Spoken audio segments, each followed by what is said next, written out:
Hello everyone, welcome back to my channel. Today I am here with a new presentation on the topic nutrition in plants and animals. Starting with the definition of nutrition, a process through which living organisms intake the food. Simplest food is glucose and it is also known as simple sugar. Starch is made up of glucose. Starch क्या होता है? Starch is a food which is made in the leaves. Nutrients. Nutrient की define क्या होती है? Nutrient can be defined as a substance which an organism obtains from its surrounding and uses it as a source of energy or for the biosynthesis of its body constituents. तो अपन जो nutrients मतलब जो भी nutrients जैसे carbohydrates, fats, proteins, vitamin, minerals लेते हैं वो किस लिए लेते हैं? या तो सोर्स ऑफ एनर्जी के लिए या फिर biosynthesis of the body constituents मतलब अपनी बॉडी के बॉडी पार्ट्स ऑर्गन को अच्छे से ग्रोथ करवाने के लिए उनको न्यूट्रिएंट्स देने के लिए. जैसे प्रोटीन्स और मिनरल सॉल्ट्स जो हैं that is use for the biosynthesis of the body parts like skin. वो एनरिच करता है आपके ब्लड को, ग्रोइंग ऑफ मसल्स. वेयर जो कार्बोहाइड्रेट्स और फैट्स होते हैं they are the nutrients use for the source of energy. मतलब आपको हीट प्रोवाइड करते हैं during the winters. They are a source of energy. अपन को पता है कि कार्बोहाइड्रेट्स और फैट्स जो होते हैं वो अपनी बॉडी को एक तो वार्म रखते हैं और एक सोर्स ऑफ एनर्जी होते हैं अपने लिए. Next come mode of nutrition. So there are two modes of nutrition with the subparts. First is autotrophic and next is heterotrophic.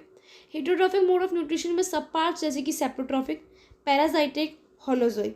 तो यहाँ पे फ्लो चार्ट बैक्टीरिया के लिए है कि mode of nutrition in bacteria एक होता है ऑटोट्रॉफिक और एक होता है heterotrophs. So autotrophs are the organisms which prepare their own food, whereas heterotrophs are the organisms which depend on autotrophs or which depend upon another organism for their survival. Autotrophic nutrition की define क्या होती है? The mode of nutrition in which an organism makes the food with the help of materials like CO2, H2O, sunlight and chlorophyll. जैसे इस diagram में जैसे ये जो प्लांट है that is making the food with the help of sunlight. It is receiving chlorophyll in the green pigment in the leaves, water from the soil and carbon dioxide as a air. But it is releasing O2 as a oxygen as a by product. तो एक question बहुत बार पूछा जाता है कि what is a by product obtained in the process of photosynthesis. So that is oxygen O2. Next come heterotrophic mode of nutrition. The mode of nutrition in which an organism cannot make their own food from simple inorganic substances but depend on another organisms. जैसे we human beings हम अपना खुद का खाना नहीं बना सकते. जैसे कि herbivores होते हैं they are depending upon the leaves. ठीक है, पेड़ से तो हमें खाना मिलता है. They are depending upon the plants. Veg जो नॉन वेजिटेरियन होते हैं they depends upon the animals. तो हेटरोट्रॉफिक मोड ऑफ न्यूट्रिशन में भी जैसे मैंने आपको बताया था कि 3 सब पार्ट्स होते हैं जैसे holozoic, saprophytic and parasitic. Holozoic हम आगे अच्छे से फर्दर में पढ़ेंगे इसी वीडियो में. The organism feed by the ingesting solid organic matter which is then digested and absorb into their bodies. Saprophytic में क्या होता है? they have their survival or they feed on the dead and decaying matter. ये mainly क्या करते हैं? Fungi, bacteria, ये सब क्या करते हैं? जो फूड आइटम होता है उसको बाहर ही मतलब आउटसाइड एनवायरनमेंट में उसको डाइजेस्ट कर लेते हैं. उसको simple digest in the sense simple substances में कर सकते हैं जो कॉम्प्लेक्स होता है और फिर उसको अपनी बॉडी में अंदर ले लेते हैं वो. लेकिन पैरासाइटिक क्या होता है? ये पैरासाइटिक डिफरेंट होता है. इसमें क्या होता है? ये होस्ट पे रहते हैं मतलब it depends upon the host. मतलब ये जिस पैरासाइटिक जिस और दूसरे ऑर्गेनिज्म पे डिपेंड करता है ना फॉर द सर्वाइवल, वो उसको हार्म नहीं करता. लेकिन पैरासाइटिक जैसे कि लाइस, टेप फॉर्म जो अपने बालों में जुए हो जाती हैं they are not harming us. ठीक है, they are not harming us of giving an instant pain to us. They are not harming us but they are depending upon the different organisms for their survival. Nutrition in plants क्या होता है? सो nutrition in plants होते हैं photosynthesis process से. अब photosynthesis process क्या होती है? The process in which the green plants make their own food from CO2, H2O by using sunlight energy in the presence of chlorophyll. तो यहाँ पे केमिकल इक्वेशन होती है फोटोसिंथेसिस की, वो याद रखनी पड़ती है. CO2 plus H2O. CO2 मतलब कार्बन डाइऑक्साइड, H2 मतलब water. In the presence of sunlight and chlorophyll will give glucose plus oxygen. Glucose का फॉर्मूला क्या होता है? ये याद रखना है C6H12O6 प्लस ऑक्सीजन O2. और इस इक्वेशन को लिखने के बाद आपको बैलेंस कर देनी है फॉर द कंप्लीट इक्वेशन. अब the next extra glucose is change into the another food called starch. अब अपन को पता है प्लांट ने फूड मतलब लीव्स ने फूड बना लिया और उसने फ्लोएम से फूड को रूट्स तक, स्टेम्स तक, ब्रांचेस हर जगह तक पहुंचा दिया. अब कुछ फूड ऐसा होता है एक्स्ट्रा हो जाता है. ठीक है, so the plant use to store that food and in the form of starch. The starch is stored in the leaves, और वो लीव्स में ही स्टोर होता है। अब इसका होता है 3 मार्क्स का क्वेश्चन सीधा बनता है ये, what exactly happens during the process of photosynthesis. तो फोटोसिंथेसिस की डेफिनेशन पढ़ ली हमने, लेकिन उस डेफिनेशन में एग्जैक्टली पॉइंट्स में होता क्या है, तो अपन देखेंगे यहाँ पे पहले होता है absorption of sunlight energy by chlorophyll. तो जो क्लोरोफिल प्रेजेंट होता है प्लांट्स में, लीव्स में, वो एब्जॉर्व करता है सनलाइट। उसके बाद सेकंड पॉइंट होता है conversion of light energy into chemical energy. अब जो लाइट एनर्जी आई है, मतलब जो सनलाइट आया, that it converts into chemical energy, and the splitting of water into hydrogen and oxygen by light energy. अब जो वाटर है जो जाइलम के थ्रू पास हो रहा है from the roots to in the upward direction, वो स्प्लिट करता है हाइड्रोजन और ऑक्सीजन, क्योंकि वाटर का फॉर्मूला होता है H2O, so it splits into hydrogen and oxygen respectively. Third point होता है reduction of carbon dioxide by hydrogen to form carbohydrates like glucose by utilising the chemical energy. अब जो carbon dioxide जो air से plant लेता है, ठीक है, reduction of carbon dioxide plant से लेता है, और जो हाइड्रोजन स्प्लिट हो चुका है, it helps in forming carbohydrates like glucose by utilising the chemical energy. ठीक है, ये 3 पॉइंट्स बहुत इंपॉर्टेंट होते हैं, you need to remember it. Next अब यहाँ पे एक्सपेरिमेंट्स आते हैं, वो बहुत इंपॉर्टेंट हो जाते हैं सारे एक्सपेरिमेंट्स। 3 एक्सपेरिमेंट्स आते हैं आपके बुक में। First of all experiment to show that chlorophyll is necessary for photosynthesis. ये अपन को पता है क्लोरोफिल इज नेसेसरी, लेकिन एक्सपेरिमेंट से शो करना है, तो ऐसे क्वेश्चन पूछा जाता है कि demonstrate with an activity to by showing that chlorophyll is necessary for photosynthesis. तो अपन को करना है, टेक अ पॉटेड प्लांट, जो एक वेल पॉटेड प्लांट है, हेल्दी पॉटेड प्लांट है, अपन को वो लेना है। The green part of the leaf has a chlorophyll. अपन देखेंगे उसमें जो ग्रीन पार्ट ऑफ लीफ होगा ना, उसमें क्लोरोफिल होगा, क्योंकि क्लोरोफिल की डिफाइन क्या होती है, the green pigment present in the leaf. अब जो पॉटेड प्लांट है, place this plant in a dark room for 3 days to discharge the leaf. Discharge the leaf मतलब अपन को उस डार्क रूम में उस प्लांट को रख देना थोड़े 3 दिन के लिए, जिससे वो प्लांट खाना नहीं बना पाए। खाना नहीं मतलब क्लोरोफिल, अपन ने यहाँ पे अभी इस वाले इसमें पढ़ा था कि absorption of sunlight energy by chlorophyll. तो जब इसको सनलाइट नहीं मिल पाएगी, क्लोरोफिल एब्जॉर्ब ही नहीं कर पाएगा सनलाइट को, तो ना तो खाना बन पाएगा, ठीक है, और ना सनलाइट आ पाएगी। Now take out the potted plant and keep them in the sunshine. अब क्या करना है, उस पॉटेड प्लांट को डार्क रूम से लाना है और फिर उसको सनशाइन में थोड़ी देर के लिए रख देना है। Pluck a leaf from the plant and boil it in the alcohol to remove chlorophyll. ये याद रखना कि एल्कोहल में बॉयल कब करते हैं, जब अपन को क्लोरोफिल हटाना होता है, ठीक है। तो अपन फिर जो सनशाइन में रखने के बाद एक लीफ उठाएंगे उस प्लांट में से और फिर उसको एल्कोहल में बॉयल कर देंगे। क्यों कर देंगे, टू रिमूव क्लोरोफिल।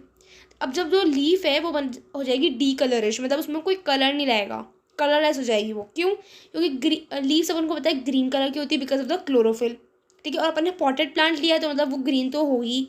तो जब अपन इसको एल्कोहल में बॉईल कर देंगे तो सारा क्लोरोफिल हट जाएगा, क्लोरोफिल हट जाएगा तो वो लीफ बिना कलर की हो जाएगी। Wash the decolourised leaf with a soft water with a hot water to soften it.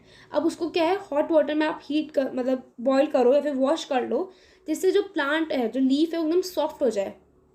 Pour iodine over the colourless leaf. अब ये आयोडीन क्या होता है, iodine is useful for the test of starch. Alcohol हम लेते हैं remove करने के लिए क्लोरोफिल, और आयोडीन अपन लेते हैं to test for the starch, ठीक है। अब जो आयोडीन है उसको आप डालोगे लीफ के ऊपर। We will notice that the outer part of the leaf that was originally white did not change blue black because showing there is no starch in present in it. तो जिस leaf के जिस area में starch नहीं होगा ना, जिस leaf के एरिया में स्टार्च नहीं होगा ना, वहाँ पे वो आयोडीन जो कलर है वो ब्लू ब्लैक चेंज नहीं होगा। लेकिन the inner part of the leaf which was originally green turns blue black on adding iodine. लेकिन जिस पार्ट में स्टार्च होगा, क्योंकि स्टार्च तो एक स्टोर्ड फूड है, तो जिस green plant of the leaf में मेनली इनर पार्ट में जहाँ पे क्लोरोफिल होगा या स्टार्च होगा, वहाँ पे वो ब्लू ब्लैक टर्न हो जाएगा। Therefore, we conclude that the photosynthesis or chlorophyll is necessary. Photosynthesis to make starch takes place only in the presence of chlorophyll. Next अपन आता है experiment to show that CO2 is necessary for photosynthesis. पहले अपन ने देखा chlorophyll कैसे necessary है, अब अपन देखेंगे CO2 कैसे नेसेसरी है। CO2 मतलब कार्बन डाइऑक्साइड। सो अपन को क्या करना है, टेक 2 पॉटेड प्लांट्स। अपन को ऐसे 2 पॉटेड प्लांट ले देना, दोनों हेल्दी होने चाहिए। Keep them in a dark room for 3 days। Place each plant on a separate glass plates. अब जो ग्लास प्लेट्स आप देख सकते हो ऐसे बेल जार की तरह, उसमें दोनों प्लांट को रख देना है। Place a watch glass containing potassium hydroxide in one of the plant. अब जैसे आप देख सकते हैं यहाँ पे पोटेशियम हाइड्रोक्साइड रख दिया गया है, पोटेशियम हाइड्रोक्साइड इस प्लेट में रख दिया गया है। पोटेशियम हाइड्रोक्साइड का फॉर्मूला होता है KOH and it is useful for absorbing CO2। ठीक है, तो इस बेल जार के अंदर कोई भी अगर CO2 होगा ना तो वो जो पोटेशियम हाइड्रोक्साइड वो उसको अब्जॉर्व कर लेगा। Cover both the jar with both the plants with a bell jar, और ऊपर की जो नॉक है यहाँ पे जो सील द बॉटम, ये जो जहाँ से हवा निकल सकती है, seal the bottom with a vaseline, जिससे CO2 बिल्कुल भी बाहर नहीं जा पाए। Keep the plant in sunshine for 2 hours, आप सनशाइन में रख दो, कोई प्रॉब्लम नहीं है। Pluck a leaf off each plant and check the presence of starch. चाहिए, अब मैंने इसके आगे यहाँ नहीं लिखा है क्योंकि अपन ने लास्ट एक्टिविटी में ही डिस्कस किया था कि स्टार्च अपन को प्रेजेंस करने के लिए, चेक करने के लिए कि प्रेजेंस ऑफ स्टार्च है या नहीं है, we need to take iodine. तो अपन वापस यहाँ आयोडीन लेंगे, और जो प्लांट KOH के साथ होगा ना, जो प्लांट KOH के साथ रखा हुआ होगा, that will not change into blue black, उसकी जो लीव्स होगी वो ब्लू ब्लैक में चेंज नहीं हो पाएगी, क्योंकि उसको कार्बन डाइऑक्साइड तो मिल ही नहीं पाया। कार्बन डाइऑक्साइड नहीं मिल पाया तो एक असेंशियल पार्ट होता है कार्बन डाइऑक्साइड, लेकिन दूसरे प्लांट को जिसमें KOH नहीं रखा गया था उसको मिल चुकी है carbon dioxide for preparing of the starch, इसलिए that will change into blue black. This is how we can conclude that CO2 is necessary for photosynthesis. अब यहाँ पे बहुत इंपॉर्टेंट एक्टिविटी आती है, आपके NCERT में नहीं दे रखी है, कि experiment to show that sunlight is necessary for photosynthesis. आपको ये मतलब जो एक्सपेरिमेंट है ये NCERT में नहीं गिवन है, बट ये बहुत ही इंपॉर्टेंट है। आपको क्या करना है, take a potted plant, keep it in a dark room for 3 days। वापस आपको पॉटेड प्लांट लेना है और उसको डार्क रूम में रख देना है। So in the beginning the experiment the leaves will not have any starch. तो आप जैसे पॉटेड प्लांट लोगे और उसको डार्क रूम में रख दोगे तो उस लीफ में स्टार्च तो होगा ही नहीं, बिकॉज आपने पहले ही उसको डार्क रूम में रख दिया है। ठीक है, कोई स्टार्च नहीं होगा, मतलब वो ब्लू ब्लैक में चेंज होने के इसके जो चांसेस है वो बहुत कम है। उसके बाद आपको क्या करना है, take a thin aluminium foil and wrap it in the centre of one leaf on both the sides. आपको एक एल्यूमिनियम फॉइल लेनी है और जो अपने प्लांट जो डार्क रूम में रखा है ना उसके सेंटर में आपको वो एल्यूमिनियम फॉइल रैप इट कर देनी है। Fix the strip like this that the sunlight can not enter the leaf. आपको स्ट्रिप को ऐसे टाइटली रैप करना है कि जिससे सनलाइट जो है वो एंटर नहीं कर पाए इस लीफ को। जब सनलाइट एंटर ही नहीं कर पाएगी इस लीफ को तो वो स्टार्च बना ही नहीं पाएगा। The strip should cover only small part of a leaf. जो स्ट्रिप है वो एक छोटे से हिस्से को ही कवर करना चाहिए, बिकॉज बाकी area of the leaf should get the sunlight. Keep the potted plant in sunshine. Now remove the strip and immerse the leaf in the boiling water. अब आपको जो स्ट्रिप है, अब आपने सनशाइन में रख दिया प्लांट को, तो सनशाइन में आपको रख दिया तो लेकिन सनलाइट किस एरिया में नहीं पड़ेगी, एक सेंटर पार्ट में जहाँ पे आपने एल्यूमिनियम फॉइल रैप कर रखी है। जहाँ पे आपने रैप कर रखा है उस एल्यूमिनियम फॉइल को हटा दो और फिर उस लीफ को बॉइलिंग वाटर में डाल दो। This will break down the cell membranes. अब यहाँ पे क्वेश्चन अराइज कभी कभी पूछ लेते हैं कि why the leaf is boiled in the water और एल्कोहल। एल्कोहल में तो अपन को पता चल गया क्लोरोफिल को हटाने के लिए। फिर क्वेश्चन बन सकता है कि why the leaf is washed और immersed in the boiling water. This will break down the cell membrane of leaf cell and make the leaf more permeable to iodine solution.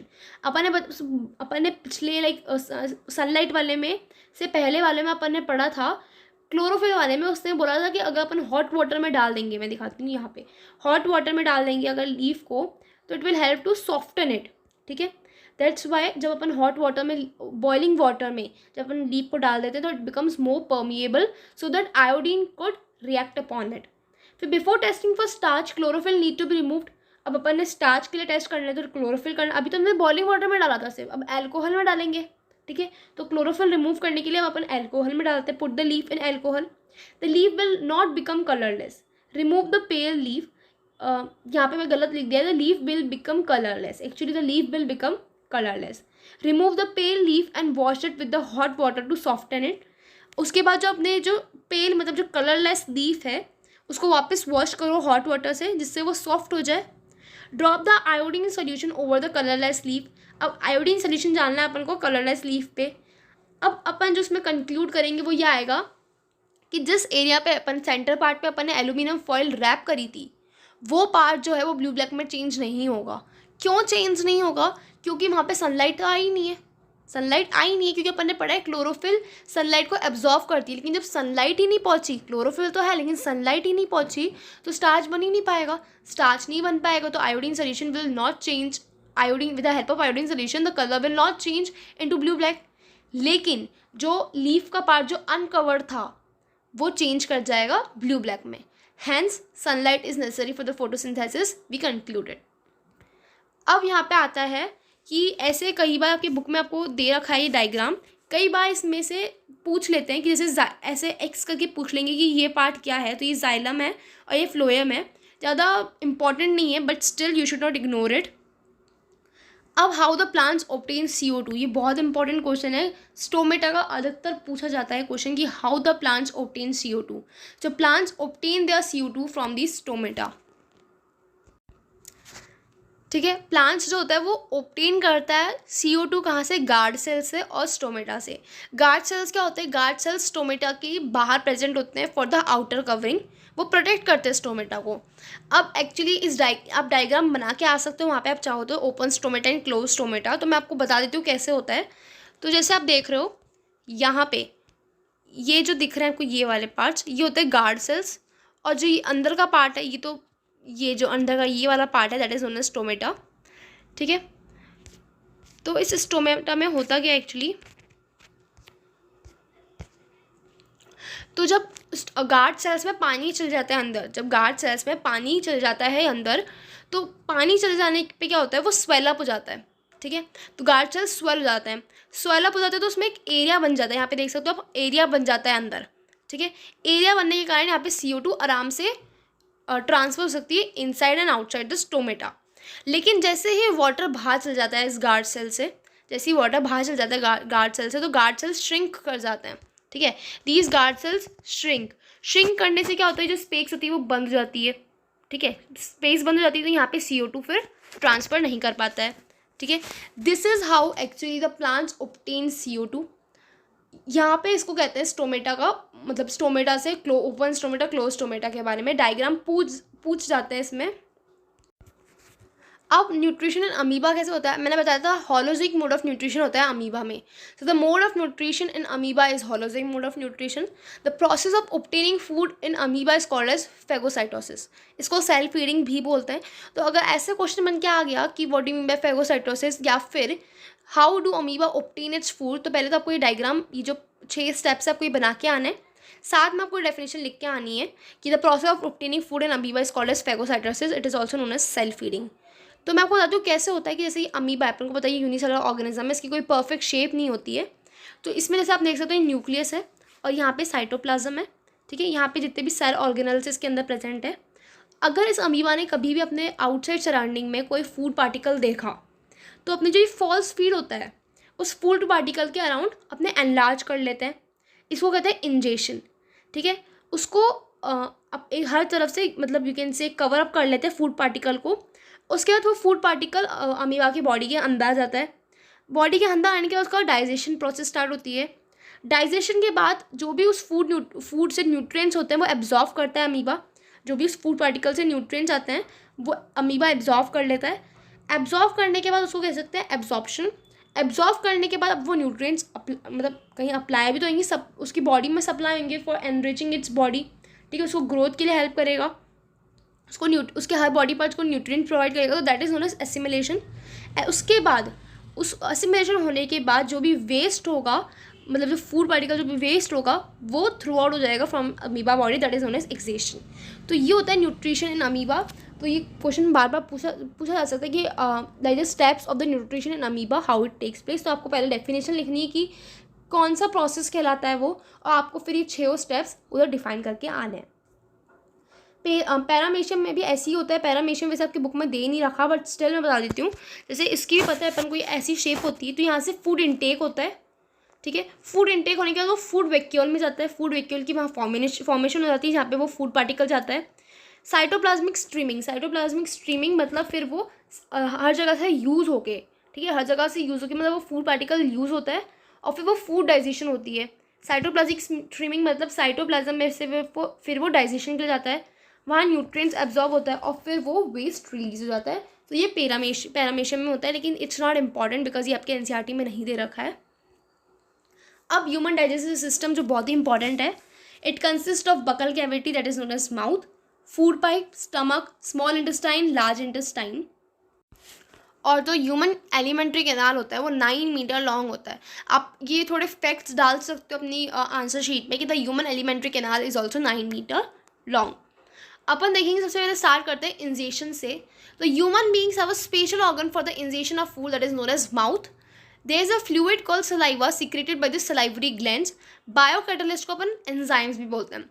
ये बहुत इंपॉर्टेंट चीज़ है कि biocatalyst को अपन क्या बोलते हैं, biocatalyst is also known as enzymes. ठीक है, ये पूछ लेते हैं, बहुत बार पूछ लेते हैं, ऐसी कोई प्रॉब्लम नहीं इसमें। तो human beings have a special organ, उसके लिए माउथ होता है, बकल कैविटी। ठीक है, और जो सलाइवा प्रेजेंट होता है अपने माउथ में, जो फ्लूइड टाइप का सलाइवा होता है वो सलाइवरी ग्लैंड से प्रोड्यूस होता है। ठीक है, इसके भी अपने माउथ में भी 2 कंपोनेंट्स होते हैं, टंग एंड टीथ। तो अगर ऐसे कभी भी एक साथ नहीं पूछेंगे कि डिफाइन और like explain the human digestive system, आपको एक एक कॉम्पोनेंट दे दिया जाएगा। ठीक है, जैसे आपको दे दिया जाएगा माउथ में कैसे डाइजेशन होता है आपको वो बताना है, आपके ईसोफेगस में कैसे होता है, फूड पाइप में कैसे होता है, स्टमक में कैसे होता है, वैसे पूछेंगे, कभी भी एक साथ नहीं पूछेंगे। तो अगर माउथ का पूछे तो you need to start with this.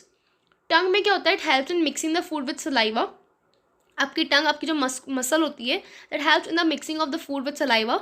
Saliva क्या यूज होता है, सलाइवा का एक्चुअली यूज़ क्या होता है, चलो सलाइवा होता है अपने पास, सलाइवा का यूज़ क्या होता है, saliva is use for breaking down the complex food into simpler substances. अब उनको पता है अपना जो डाइजेशन स्टार्ट होता है, फिर जो breaking down of food start होता है वो अपने माउथ से ही स्टार्ट हो जाता है with the help of chewing and grinding of the food. तो सलाइवा क्या करता है, उस कॉम्प्लेक्स फूड को ब्रेक डाउन करके सिंपल सब्सटेंस में कर देता है, जिससे आगे की डाइजेशन ईजिली हो जाए। टीथ क्या करता है, it is a hard structure और वो प्रेजेंट होता है अपर एंड लोअर जॉ में। दे help in crushing of the food, grinding of food, crushing, इसमें हेल्प करता है वो। नेक्स्ट स्टार्ट करते हैं अपन डाइजेशन में। The slightly digested food in mouth is swallowed by the tongue and goes down to the food pipe called oesophagus. आप इसको फूड पाइप भी कह सकते हो। Food pipe carries the food to the stomach. अब food pipe का कोई role, ज़्यादा रोल नहीं होता, बस फूड पाइप का ये रोल होता है कि वो टंग से रिसीव करता है और फिर स्टमक तक पहुँचाता है। The walls of food pipe has muscles which contract and relax. तो जो कॉन्ट्रैक्शन और रिलैक्सेशन होती है ना इस फूड पाइप की, that is known as peristaltic motions, movements. ठीक है, these movements causes food to move towards the stomach. आपको ये मूवमेंट्स का नाम याद रखना है, डेफिनेशन याद रखनी है, और फिर वो स्टमक तक जाता है, आपको ये याद रखना है। Next comes stomach. Stomach is a J shaped organ. कहाँ प्रेजेंट होता है, प्रेजेंट होता है left side of the abdomen. तो स्टमक कहाँ लाया करता है, अपने लेफ्ट साइड ऑफ एब्डोमेन में लाया करता है, जहाँ पे अब यहाँ पे स्टमक में लाइक फूड पाइप से फूड आ तो गया स्टमक तक, अब वो यहाँ पे चर्न होने के लिए 3 आवर्स लेता है। अब the glands present in the walls of the stomach secret gastric juices. आपको ये बात ध्यान रखनी है कि गैस्ट्रिक जूसेस प्रोड्यूस करता है अपना स्टमक, जो भी ग्लैंड्स प्रेजेंट होते हैं इसके वॉल्स पे। गैस्ट्रिक जूसेस भी 3 टाइप्स के होते हैं, मतलब कंटेन्स 3 सब्सटेंसेस। गैस्ट्रिक जूसेस भी 3 सब्सटेंसेस, 3 कॉम्पोनेंट्स को रखता है अपने पास, HCl, पेप्सिन एंड म्यूकस। ठीक है, इसके हर एक के फंक्शन अपन देखेंगे। Because of HCl the gastric juices are acidic in nature. अब उनको पता है HCl का pH लेवल क्या होता है, अबाउट 1.2। गैस्ट्रिक जूसेस का जो pH होता है वो 1.2 होता है। क्यों 1.2 होता है, यहाँ पे ये क्वेश्चन पूछ सकते हैं कि why gastric juices have a pH of 1.2, because of the HCl present in it. ठीक है, in the presence of HCl only pepsin enzyme begins the digestion of proteins present in the food to form smaller substances. ये भी point बहुत important है कि जो pepsin enzyme है वो सिर्फ HCl के प्रेजेंस में ही वर्क करता है। क्या वर्क करता है, पहली बात ये है कि it help in the digestion of proteins present in the food. जब हमने फूड खाया उसमें जो भी प्रोटीन्स होंगे उसको वो कॉम्प्लेक्स सब्सटेंस है उसको स्मॉलर सब्सटेंसेज में ब्रेक डाउन करने में एंजाइम, पेप्सिन एंजाइम काम आता है, लेकिन it works only under the HCl। The mucus helps to protect the stomach wall from its own secretion of HCl। अब म्यूकस का क्या रोल होता है, म्यूकस जो होता है वो प्रोटेक्ट करता है स्टमक वॉल को, क्योंकि अपना जो स्टमक वॉल है पूरा एसिडिक हो चुका है because of the HCl present in it, तो म्यूकस उसको उससे प्रिवेंट करता है। The partially digested food goes to the small intestine. Exit of the food is regulated by the sphincter muscle. ठीक है, अब वो स्मॉल इंटेस्टाइन में जो जाता है, यहाँ पे मैंने एक क्वेश्चन लिखा है कि what is the function of HCl in your stomach. तो HCl का क्या फंक्शन होता है, HCl पहले तो इसका फंक्शन होता है कि ये एसिडिक करता है फूड को, ये कोई फंक्शन नहीं है, बट मैं बता रही हूँ HCl जो होता है वो गैस्ट्रिक जूसेस को एसिडिक कर देता है। HCl के अनप्रेजेंस में ही पेप्सिन वर्क करता है, ये इसका फंक्शन है कि pepsin works only under the HCl, ये एक फंक्शन हुआ HCl का। दूसरा ये हुआ कि HCl जो होता है वो बैक्टीरिया, जो भी हार्मफुल बैक्टीरिया होता है अपने बॉडी में, अपने स्टमक में, उसको किल कर देता है, ठीक है। So these are the two functions of the HCl in our stomach. उसके बाद आता है स्मॉल इंटेस्टाइन। अब अपन थोड़े एक्स्ट्रा इन्फॉर्मेशन के लिए बता देती हूँ कि स्मॉल इंटेस्टाइन इज हैविंग 3 सब पार्ट्स। कौन से 3 पार्ट होते हैं? पहला पार्ट होता है duodenum, it receive secretion from the liver and pancreas. तो इसका एक फंक्शन होता है कि पहले तो ये फर्स्ट पोर्शन होता है ऑफ द स्मॉल इंटेस्टाइन, ठीक है। उसके बाद इसका फंक्शन क्या होता है? It receive secretions from the liver and pancreas, ये अपन पढ़ेंगे। जजुनम क्या होता है? कॉइल्ड मिड सेक्शन होता है स्मॉल इंटेस्टाइन का, तो ज़्यादा फंक्शन होता नहीं इसका। जो अपन जानते हैं जो भी कॉइल्ड स्ट्रक्चर होता है स्मॉल इंटेस्टाइन का, वो जजुनम कहलाता है। और इलियम जो होता है वो फाइनल पोर्शन होता है, ठीक है, that leads the large intestine. अब small intestine is 6.5 metre long in human beings and it is the site of complete digestion of food. ऐसा क्वेश्चन मिल जाता है कि which is the site of complete digestion. अपन इसको small intestine नहीं बोलेंगे, ये आएगा लार्ज इंटेस्टाइन नहीं बोलेंगे, ये आएगा स्मॉल इंटेस्टाइन, ठीक है। साइट ऑफ कंप्लीट डाइजेशन कहाँ पे होता है? स्मॉल इंटेस्टाइन में होता है। Small intestine receive the secretions of 2 glands, ठीक है। स्मॉल इंटेस्टाइन में 2 सिक्रीशंस होते हैं ऑफ 2 ग्लैंड्स के, लिवर एंड पैंक्रीज। ये 2 ऐसे ग्लैंड्स है जो सिक्रीशंस करते हैं, किस में? स्मॉल इंटेस्टाइन में। पहला आता है, अपन पहले डिस्कस करते हैं लिवर के बारे में। ये लार्जेस्ट ग्लैंड होता है और ये बाइल जूस प्रोड्यूस करता है। ये याद रखना कि इट प्रोड्यूसेस बाइल जूस। कौन? Liver. It is greenish yellow colour liquid made in liver, ठीक है। ये येलोइश ग्रीनिश लिक्विड होता है जो लिवर में बनता है and it is stored in gall bladder, ठीक है। Bile juice is alkaline and it contains salt which helps in emulsifying और break down of the fats. यहाँ पे क्वेश्चन बनता है कि bile what are the 2 functions of bile. Straight ऐसा question पूछा जाता है कि what are the 2 functions of bile, या फिर ऐसा क्वेश्चन पूछा जाता है कि which juice you can say which juice is secreted from the liver, which juice is secreted from the liver and mention any its 2 functions। तो bile juice is secreted in the liver और ये 2 function क्या होता है? It make the acidic food coming from the stomach basic. अब हमको पता है कि जो फूड होता है स्टमक में वो एसिडिक होता है। क्यों एसिडिक होता है? बिकॉज ऑफ द HCl, ठीक है। तो जो एसिडिक फूड आता है ना स्टमक से, जो स्मॉल इंटेस्टाइन में, उसको वो बेसिक बनाता है। क्यों बेसिक बनाता है? So that the pancreatic juices, upon pancreatic juices के बारे में नेक्स्ट स्लाइड में डिस्कस करेंगे, जो pancreatic juices could act upon it, that's why पहला फंक्शन इसका ये हुआ। दूसरा फंक्शन इसका ये होता है कि bile salts breaks the fats. अब बाइल सॉल्ट जो होता है ना वो थोड़ा एल्कलाइन होता है, बाइल जूस, और उसमें सॉल्ट होता है। सॉल्ट क्या होता है? जिससे जो फैट के जो लार्ज पार्टिकल्स अपने स्मॉल इंटेस्टाइन में प्रेजेंट होते हैं ना, जिससे वो सॉल्ट के हेल्प से उसको ब्रेक डाउन कर दे और स्मॉलर पार्टिकल्स में कन्वर्ट कर दे, सो दैट एंजाइम्स को एक्ट ऑन दैम, ठीक है। ये बहुत ही इंपॉर्टेंट स्लाइड है, आप ध्यान देना कि what are the 2 functions of the bile juice और फिर वो किससे सिक्रेट होता है। यहाँ पे क्वेश्चन आता है कि why the length of smaller intestine differs in herbivore and carnivore. ये आपके बुक का ही क्वेश्चन है। तो स्मॉल इंटेस्टाइन डिफर करता है हर्बीवोर्स में, कार्निवोर्स में। बताती हूँ कैसे।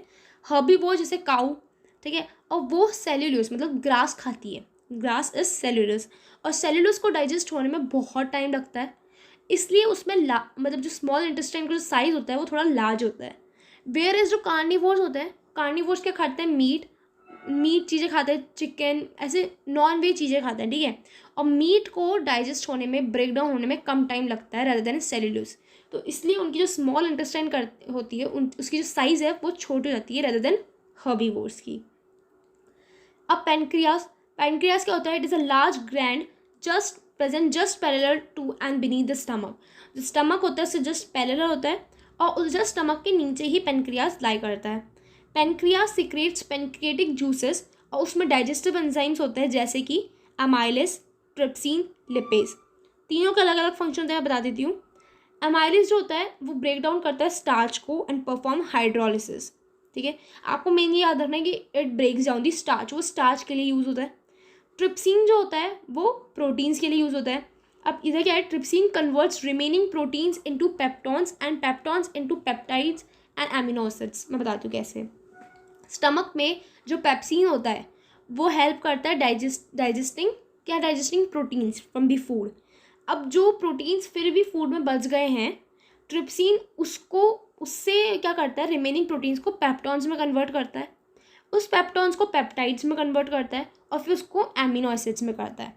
तो अपन को पता है amino acids is for the proteins. जो लिपेज होता है it converts emulsified fats into fatty acids. Lipase जो होता है वो फैट्स के लिए करता है, वो इमल्सिफाइड जो फैट्स होते हैं, यहाँ पे अपन ने बताया बाइल जूस जो होता है, बाइल जूस उस अपने सॉल्ट से लार्ज सॉल्ट फैट पार्टिकल्स को स्मॉलर फैट पार्टिकल्स में कन्वर्ट कर देता है। वैसे ही जो lipase it converts emulsified fats into fatty acids. अब होता है intestinal juices. The walls of the intestine contains numerous glands that secrete intestine juices. ये भी अपन को पूछ लिया कौन सी walls of intestine, small intestine. The inner lining of small intestine has numerous smaller finger like projections which increase the surface area for the absorption. ठीक है, ये भी बहुत इंपॉर्टेंट है कि फिंगर लाइक प्रोजेक्शन होते हैं which increase the surface area for the absorption and they are richly supplied with the blood and takes food to each and every part for obtaining energy। ये बहुत important part है। Directly straightforward question पूछा जाता है कि villi, what is the use of villi in the small intestine. तो small finger like projections होते हैं, surface area absorption, surface area बढ़ाते हैं और they are richly supplied with the blood vessels. क्या हेल्प करते हैं, वो एनर्जी प्रोवाइड करते हैं, एनर्जी ऑब्टेन करते हैं from each and every cell. Next come large intestine. Large intestine के भी सब डिविजन होते हैं 3। सब डिविजन कौन से होते हैं, पहला अपन देख लेते हैं caecum. It is a partially digestive food moves to the caecum into colon. ठीक है, जो पार्शली डाइजेस्टेड फूड जो स्मॉल इंटेस्टाइन से आता है वो कोलोन में जाता है। कोलोन क्या होता है, रिमूव्स वाटर, जो भी फूड आया है उसमें से वाटर फिर भी एब्जॉर्व कर लेता है, न्यूट्रिएंट्स एब्जॉर्व कर लेता है, इलेक्ट्रोलाइट्स एब्जॉर्व कर लेता है from the partially digested food, और फिर वो जो rest of the undigested food आप कह सकते हो अनवांटेड फूड होता है वो रेक्टम तक चल जाता है। रेक्टम क्या करता है, वहाँ पे एक टेम्परेरी स्टोरेज साइट होती है फॉर द अनडाइजेस्टेड फूड। ठीक है, ये स्टोरेज साइट होती है यहाँ पे अनडाइजेस्टेड फूड और इसके बाद एक्सक्रीशन हो जाता है। ठीक है, तो जो सीकम होता है इसके फंक्शन बस यही होता है कि पार्शली डाइजेस्टेड फूड को ये कोलन तक पहुँचाता है। कोलन का मेन फंक्शन यहाँ पे कोलन आता है कि कोलन का क्या फंक्शन होता है, इट रिसीव्स द अनडाइजेस्ट और you can say partially digested food, उसमें से वाटर एब्जॉर्व कर लेता है, इलेक्ट्रोलाइट्स एब्जॉर्व कर लेता है, न्यूट्रिएंट्स, और फिर उसको रेक्टम तक भेज देता है। रेक्टम क्या होता है, एक स्टोरेज सेंटर होता है, टेम्परेरी स्टोरेज साइट होता है for the undigested food. Large intestine is wider than the small intestine, आपको ध्यान रखना है। अब इसका मेन फंक्शन अगर टोटल पूछे लार्ज इंटेस्टाइन का क्या फंक्शन होता है, the large intestine absorbed the unabsorbed food is sent to the large intestine where its walls absorb more water from this material, the rest of the waste is removed out from a body through the anus. Anus is the end point of the alimentary canal. आप इसे तो यहाँ पे ये diagram में मैंने इसमें सारी सब चीज़ें बताना चाहिए, जैसे कि ओरल कैविटी, माउथ, आपके जो भी 10th के कोर्स के हिसाब से ईसोफेगस, उसके बाद liver, gall bladder, stomach, pancreas, duodenum, उसके बाद jejunum, colon, ascending colon, descending colon मतलब कुछ नहीं, मतलब असेंडिंग कॉलन मतलब जो ऊपर का पार्ट होता है, डिसेंडिंग मतलब जो थोड़ा नीचे का पार्ट होता है। किसमें पार्ट होता है, लार्ज इंटेस्टाइन में। इलियम अपन ने देख लिया, सीकम देख लिया है, रेक्टम और एनस ये पूछ लेते हैं जैसे A, B, X, Y, Z के पार्ट्स में करके। अब यहाँ पे एक और पार्ट है आपके बुक में जो एक्स्ट्राज में है, the hard outer covering of the tooth is called as enamel. Enamel क्या होता है, ये आपको याद करना है कि हार्ड आउटर कवरिंग जो होती है उसको कहते हैं इनामेल। डेंटल कैरीज और टूथ डिके जिसको अपन कहते हैं वो कहाँ होता है, वो कब होता है, वो जब इनामेल जो होता है वो सॉफ्ट होने जाता है। इनामेल और जो डेंटाइन है जब वो सॉफ्ट होने लग जाती है तो वहाँ पे टूथ डिके स्टार्ट हो जाता है। टूथ डिके किससे होता है, ये होता है जब बैक्टीरिया जो होता है अपन जो शुगर्स खाते हैं, ठीक है, जो अपन जो शुगर्स खाते हैं वो bacteria acting on the sugars produce acids that softness the enamel. अपन जो भी शुगर कंज्यूम करते हैं तो बैक्टीरिया क्या करते हैं उस शुगर पे एक्ट करते हैं, ठीक है, एसिड्स प्रोड्यूस करते हैं, और वो जो एसिड्स के कारण ही अपने जो टीथ होते हैं वो सॉफ्ट होना स्टार्ट हो जाता है, इनामेल सॉफ्ट होना स्टार्ट हो जाती है।